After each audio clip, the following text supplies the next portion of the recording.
Hello everyone, what's going on?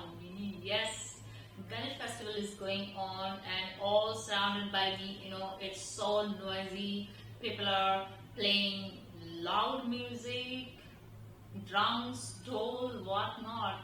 But I guess on 22nd floor, the noise is not gonna be that much actually coming in my video. And if at all you people are getting those noises, then please spare me this time. I really wanted to make this video today on Kemudrum Yoga.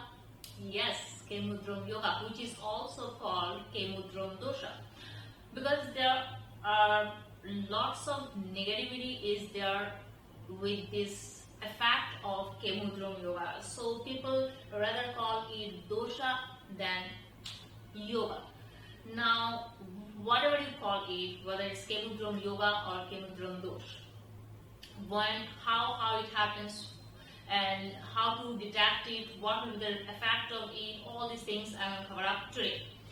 When moon is sitting alone without having any planet on the either side of the moon, that means second from the moon, second house from the moon and 12th house from the moon, empty, that we call it Kemudrum Dosh or Kemudrum Yoga. And excluding, you need to understand, excluding Sun, Rahu, Ketu, these three planets. If your moon is sitting with Rahu, and you can't say that, no, I don't have Kemudrum Yoga. No, we don't count Sun, Ketu, Rahu. Excluding these three, we need to find out that once moon is alone, there is no planet second from moon, there is no planet 12 from moon. And there are basic three auspicious yoga that actually get forms with reference to moon. Sunpa, Anpa, Duddhara. Second from moon, any planet is there, and 12th from moon, any planet is there, that is Sunpa, Anpa. And both the sides of the moon, second and 12th planets are positive, then we call it Duddhara. So when in any chart, these three yoga, that Sunpa, Anpa and Duddhara, these are missing, then we call it, yes, this person is having Kemudrum Yoga. Any of these three you are having, yes, you will have Kemudrum Yoga, but all of three, none of these three you are having in your chart, so you have this dosha. Now, I need to talk on that what the positioning you need to check for having this yoga strongly. And yes, one of my student, once he told me, ma'am, this guy is a millionaire and see how he is having Kemudrum Yoga. How could he be a millionaire with such, dosha? First, you need to see whether really he has it or not, whether there is any cancellation, mitigation of this Kemudrum Yoga or not, and lastly, what is the effect of having such a dosha in your chart? Is it going to affect your materialistic life, your psychological life, emotional life, married life? How it's going to affect, what sort of flavor you will be having if your moon is sitting alone in your chart? So I'm going to cover up all. Stay tuned and subscribe.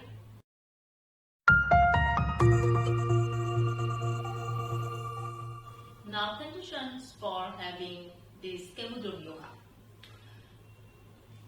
Your moon is sitting alone. There are no planets second from moon and 12 from moon. There are no planets sitting Kendra from moon. That means 1, 4, 7, 10 positions away from moon. There is no aspect on your moon. So when all these three conditions are getting fulfilled, you are having Kemudrum Dosh. But it's very, very rare to have, getting fulfilled these three conditions at a time. Perhaps your moon is alone, but some aspect are there.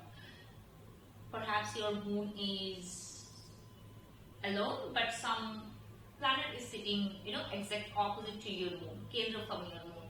So it's very hard to have, very rare, few charts are having, very rare to have typical, 100% core Kemudrum Dosh.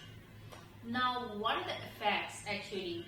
This Kemudrum dosh, we can say that yeah, it's getting mitigated. Firstly, your moon is getting aspected by Jupiter.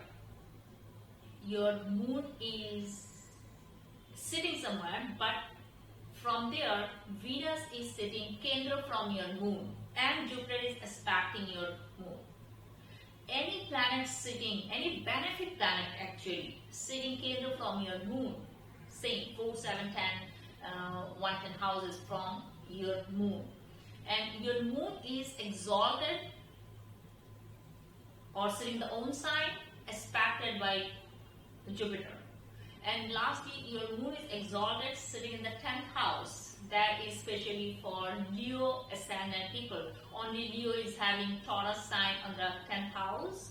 So for those people, yes, if moon is exalted in 10th house, if even it is not having any support in 2nd and 10th for moon, there is no planet in 9th house or your 11th house, and moon is exalted in 10th house for Leo Lagna people.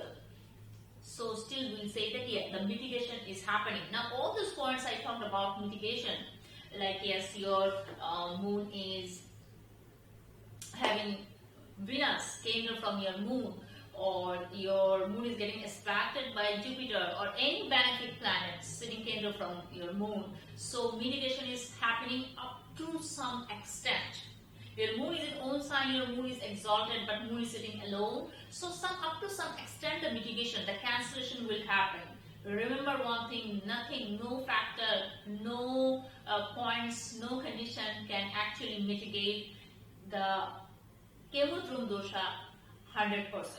You have it in your chart, you have it. Yes, little bit alteration can be done up to some extent when I say these mitigation factors will have to meet in your chart. Now, in Horasara, it's very clearly mentioned. No matter what are the yogas, auspicious yogas you are having with reference to your moon. Perhaps you are having Gajikeshi yoga, which is actually with reference moon, we find it, or perhaps you are having Shashimangal yoga. Again, one of the yoga causing planet is moon, but your moon is in Kemudrum. Then no, you cannot have that 100% positive results of those yoga. You have Shashimangal yoga, but your moon is in Kemudrum. So the auspicious effect of your Shashimangal yoga will be altered by some extent because your moon is actually in Kemudrum. So always keep that thought also in mind. Now, what can be the result or flavor in our life when moon is in Kemudrum in our chart? Let's talk on that. A lonely moon is definitely a cause of concern because moon is responsible for mental status, strength, and thought process. Moon is the one which is responsible for mental, psychological growth. So this Kemudrum yoga is not the one which can make much of impact, much of suffering in terms of wealth, but definitely mental suffering will be there if you are having Kemudrum moon with respect to the significance of your moon in your chart, significance of placement, positioning, and lordship in your horoscope. Moon is the only planet which carries footprints of our many past lives, many past births. So these footprints actually gets framed in our way of thinking, our thought process. So moon is the pivotal point for ideology too. So when moon is in Kemudrum, a person has very unstable mind. So it gets very hard for such person to stick to one decision. They have flickering mind, and sticking to one decision for a long time is really hard for them. When mind is not stable, then it gets very hard to focus on anything, whether it's making career, education, or relationship. So this Kemudrum yoga, that actually doesn't make a person poor, but it gives very hard time utilizing your mental strength to utilize your resources. So you are incapable of utilizing your psychological or mental power to utilize your resources surrounded by you in your life.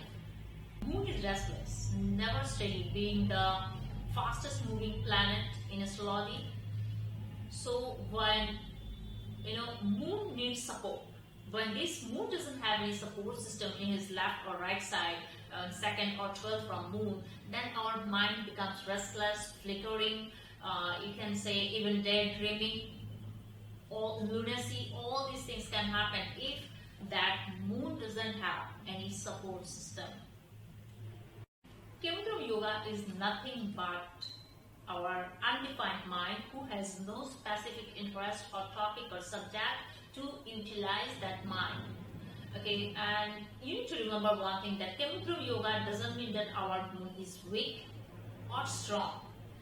All it means that we are unable to utilize our mind productively. Any planet in your horoscope, if in the nakshatra of Kemudrum moon, then it will also give slightly adverse result during the Mahadasha or Antardasha or that planet. Suppose your Venus is in Shravana nakshatra, that is a nakshatra of moon, and the moon in your horoscope is in Kemudrum. So when your Venus Mahadasha or Antardasha will come, that will also give a slightly adverse result as per the signification of moon in your chart. It depends, the moon is having the lordship of which house and moon is posited in which place, which sign. So as per that, the result will be delivered in your life when that Mahadasha or the planet will come, which is in the nakshatra of your Kemudrum moon. So this is a very vital point you need to keep in mind. Perhaps you will be thinking, oh, my Venus was so good, my Venus was yoga karak, or my Venus benefic ascendant lord in my chart, but why it gave such a negative result in my life? That's the reason. The presence of Kalpadrum yoga or Parijat yoga can largely mitigate the adverse effect of Kemudrum yoga. Now, what is Parijat yoga or Kalpadrum yoga? Actually same yoga but little different name. This is one of the very auspicious yoga, which the formation of which yoga you need to even see in your D9 chart. So there are very few yogas in astrology whose formation depends on the D9 positioning also, and their dispositor, many things. So this is one of those yoga. I'll make a different separate video for that in terms of your Kemudrum yoga, Kalpadrum yoga. So if Kalpadrum yoga is there, so quite a lot of negativity of this Kemudrum yoga will be covered up. Now, if you have, Kemudrum dosh and you are going to an astrologer, this astrologer will have to be wise enough to first see all these factors, whether you have Kemudrum yoga or not, whether there is a Kalpadrum yoga or not, so that this Kalpadrum can mitigate this Kemudrum issue, all these things. When your Mahadasha of this Kemudrum moon will go on, so I will advise not to start any big venture, any new big venture or spreading your business aggressively during that time, no. Because your moon is not stable, your mind processing system and everything is not that stable enough. So it's better to go for partnership build during that time. So you'll be having a support system. And if this Kemudrum yoga is getting formed in 6, 8, 12 houses, your moon is lonely sitting in 6th house, 8th house, 12th house, then the effect will be a little more aggressive. The negativity will be a little more. So that was all about, truth and myth about your Kemudrum yoga. So you can even ask me that then how to come out of this Kemudrum yoga? Yeah, there is no way. There is no way. Simply no. Capital no. way of coming out of this Kemudrum yoga, but yes, you can understand it. You can understand how to balance your this lonely moon. These are the very common tailor-made remedy I can talk about, but I will make a separate video for that. And that's it. So start evaluating your moon, what sort of result it can give, and whether it's psychological, mental, emotional, or materialistic result. Adverse result it's gonna deliver in your life. You can write down all the queries. I would say prefer YouTube platform for your queries, because in Facebook lots of thousands of people are there, lots of queries, lots of topic, and I most of the time I miss out all these things because it's very hard to follow up things. But over here it's little less people over here, so I can give the feedback as soon as possible. I can reply. So write down your queries, click the button, and you subscribe to the channel so you will be in touch with me over here. And in this description you can see all this link from LinkedIn to Instagram. Everything is there so that I can connect with me everywhere. So I'm making myself and the astrology available in every other platform. So that's all for today, and I'm back with some more informative video about astrology and the positioning of planets. Till then, bye bye.